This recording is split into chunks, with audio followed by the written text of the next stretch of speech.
So it finally happened. It did happen. LSU did it. They did it. If you, of course, do not know what I am saying or understand what it is, probably already read the title of the video. They did it. They fired him. They parted ways with Brian Kelly. LSU no longer having Brian Kelly as the head coach for the LSU Tigers after 4 seasons with the Tigers and going 34-14 as a head coach with the Tigers. And of course, the news came out yesterday as of me recording this video. Right now, it's Monday. Probably won't see this video until Tuesday, but Sunday was, of course, the day that it was announced around 7 o'clock ish, I believe it was, like Sunday night or something like that. That it was announced that Brian Kelly was no longer the head coach for the LSU Tigers. And I had, of course, this video idea since I did had the feeling in my head that I was going to have to do a video on this. And thank goodness, instead of a preview video, because, of course, this weekend for the Tigers is a bye week. So mostly this will be sort of the only LSU video, so no preview video this week. But as I was, of course, thinking about it, and of course woke up this morning to go ahead and make the video, I also saw some breaking news again for the LSU Tigers, as the Tigers would also part ways, dismiss, and fire the offensive coordinator Joe Sloan. Of course, probably mostly because of how underwhelming this offense has performed, and really just never lived up to the expectations they had coming into this season. So mostly, of course, in this video, we're going to be talking mostly about Brian Kelly, not really much about Joe Sloan, and also I got something else that I really also want to talk about. So nothing really preview-wise, just, of course, just a video that of course, wanted to make with, of course, the news out with Brian Kelly, and also some other stuff that I kind of want to say as well. Potentially some stuff I didn't say in my review video for the Texas A&M game. But before we get into the video, ladies and gentlemen, if you guys are new to the BrewCrew channel, hit that subscribe button, hit the notification bell for future upcoming videos. And if you guys do end up enjoying this video, hit that like button. And with all that being said, let's go ahead and get into the video. Let's just go straight into it. Of course, like I said before, Sunday night was, of course, the night that LSU ended up firing head coach Brian Kelly. They also announced the interim head coach. The interim head coach will be Frank Wilson, LSU's associate head coach, and also the running backs coach as well. He will be the interim head coach for the rest of the season. And of course, as I said before as well, that earlier this morning, Monday morning, as I'm recording this, earlier this morning, before I even tried to record this video, the news also came out that LSU would also part ways with their offensive coordinator, Joe Sloan. Of course, after the team was definitely not great in much on offense, especially in the run game, and of course in red zone efficiency, and also in points per game, which we were number 83 in the nation in points per game. We were dead last in rushing, and also 91 in red zone efficiency. So definitely try to part ways, and definitely need something new with offense. Part ways with offensive coordinator. The new new coordinator that they are mostly, don't know if will be the official new offensive coordinator, but as of now, doesn't really say interim coordinator. But the new sort of play caller, offensive coordinator, whatever you want to say, is Alex Atkins, the tight ends coach, and also was also the run game coordinator. Will be the offensive coordinator. He was formerly the offensive coordinator at Florida State and also at Charlotte, and so he will take over as the school's play caller for the rest of the year. But of course, not going to focus much on Joe Sloan, as I really wanted to focus a lot more on Brian Kelly.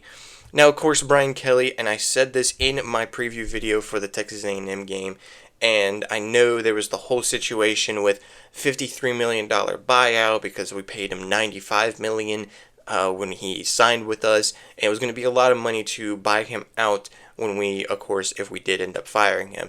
But really, this game against Texas A&M, in my opinion, and what it looked like for the school, was the final straw for this school, especially with it being at home and at Death Valley, somewhere where you would always think, should be on your side, with you playing at LSU. But apparently that wasn't the case here. That wasn't the case here. You get blown out by multiple touchdowns, and you rarely have anything to say as well in your interview, which is also another thing that I've always seen, especially after this Brian Kelly firing, that people didn't really like Brian Kelly when he first came in. Nobody really thought, and even people are saying he wasn't the right fit. And looking at everything, and especially how the past 4 years went, definitely I have to agree. And honestly, I was always behind Brian Kelly. I never had an issue with Brian Kelly coming in, because when Brian Kelly came in, I knew he was a long-time head coach with Notre Dame. He was successful with Notre Dame, and he had a couple national championship appearances and college football playoff appearances with Notre Dame as a head coach there. And thinking to myself, oh, he's going to come here, he's going to bring home a championship, bring home his first one in his coaching career, and also bring home a championship back to LSU. That, of course, doesn't happen, and really just never was a good fit with LSU. And I kind of now see and kind of agree. So now with parting ways, try to find someone that can actually revitalize your team and can be a great fit for your program. But apparently that wasn't the case for Brian Kelly, and yeah, so that definitely was not the case for Brian Kelly. And of course, first 4 seasons, a lot of fans, especially LSU fans, were expecting him to, of course, by the 4th season, have a big year, national championship, SEC title, or something like that, because that's what happened to the previous 3 head coaches, and Coach O, Les Miles, and Nick Saban. Now, of course, also, definitely, out of those 4, Brian Kelly definitely became one of the worst. And definitely, I want to show you guys a couple of stuff that definitely shows that Brian Kelly was not a right fit for LSU, potentially not a right fit for LSU, and also never really lived up to expectations every season, in my opinion. Of course, even though, yes, the 2 10-win seasons at the beginning of his coaching career, he, of course, had the season with Jaden Daniels going on to win the Heisman, but he never really lived up to those expectations going into the season after the Jaden Daniels season, and even coming into this season, which were big expectations, especially this season being national title expectations. But they didn't live up to that because of really with his coaching decisions and how this team played, and mostly also of how this offense played. Lo and behold, of why, of course, Joe Sloan would be parted ways as well. But I'm going to go into some pictures. This, of course, is off of ESPN 104.5 on their Instagram. There's a couple pictures I want to show. First is Brian Kelly by the numbers in their first 4 seasons, mostly in the ranking numbers. So in his first season, LSU was not ranked in the preseason because, of course, if you remember, this was coming off a not-so-great 2021 season. So, of course, not ranked in that season, but we end off the season with a 10-win season, SEC championship appearance, and an Alabama win, and a win against Alabama. We finished the season ranked number 16. The next year, we actually enter in the top 5 in the preseason polls going into 2023, which, of course, would go on to be the year for Jaden Daniels. But, of course, we would lose in the first game of the season and also have 2 tough losses against Ole Miss and Alabama. But we would still be ranked, though, at the end of the year, being ranked at number 12, but still would be a down year after being ranked number 5 in the preseason poll. The next year, we would be ranked number 13 in the preseason poll, and sadly, of course, the year wouldn't go very well. We would lose again at the beginning of the season and have other tough losses, especially the 3 tough losses to Florida, Alabama, and Texas A&M last year. So bad of losses that we would end up not being ranked towards the end of the year.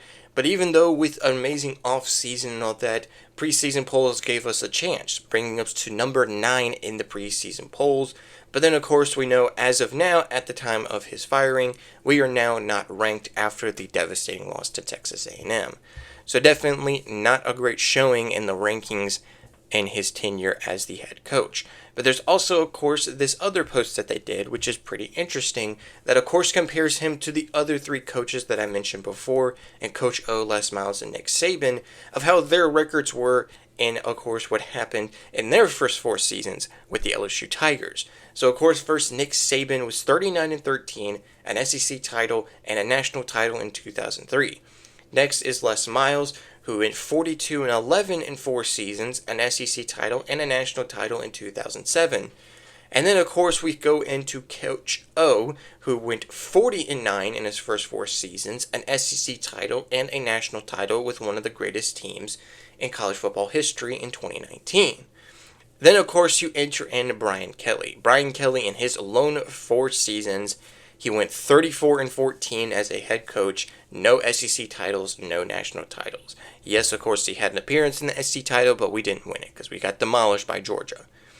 So mostly this just shows that really either he just wasn't a right fit or just didn't really, I don't know, just wasn't really that guy for LSU, and we just kind of wasted $95 million to have him as our head coach. And the reason why I say that is because I have one more post, as these are some numbers to know about Brian Kelly.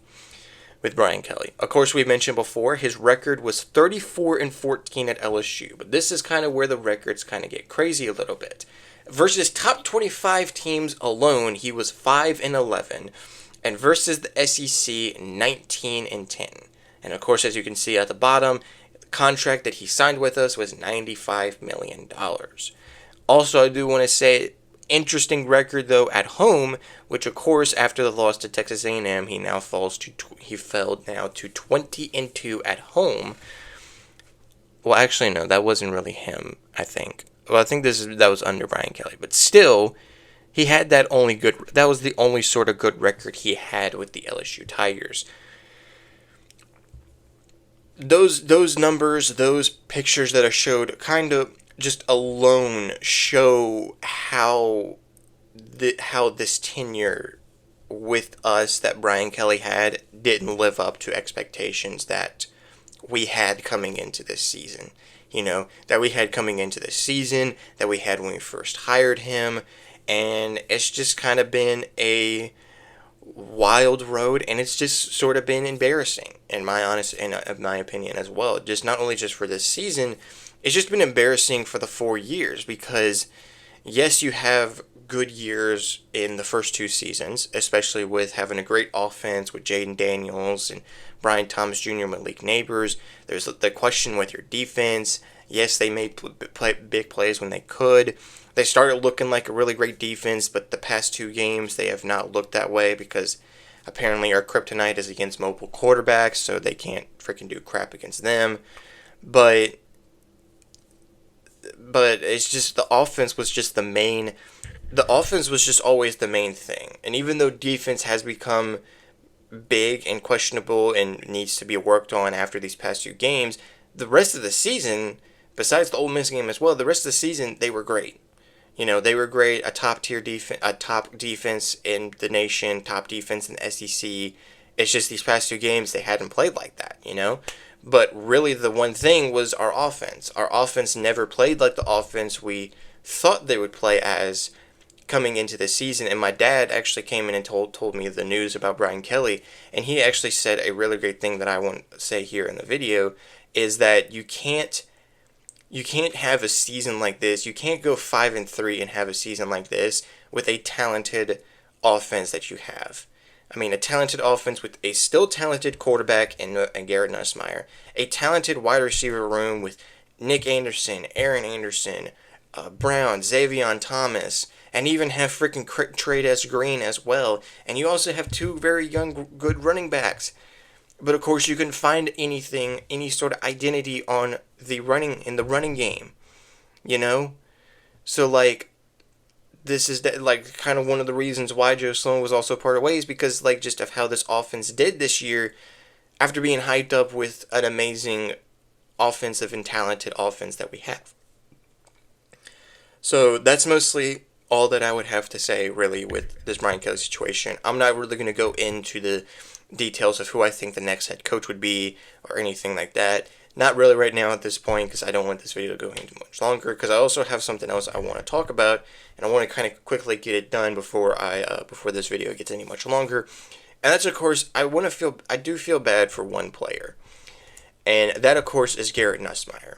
Now, of course, Garrett Nussmeier has not played at the level that we thought he would play at coming into this season, okay? But you want to kind of go back and forth, blame it on him, maybe blame it on Joe Sloan, maybe blame it on Brian Kelly. But either way, I just feel bad for him just because of how the season has gone for him. You know, he comes in hyped to be a Heisman contender after having a really good season. You've heard that he's been working on so much stuff on the off season, working on his decision making. Hopefully, not going to have any bad decisions.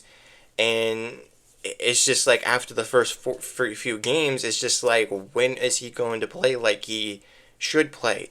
And he has shown that a little bit in games, you know, especially against like SEC opponents. He has shown that. It's just he never showed it. He's not shown it on a consistent basis, you know.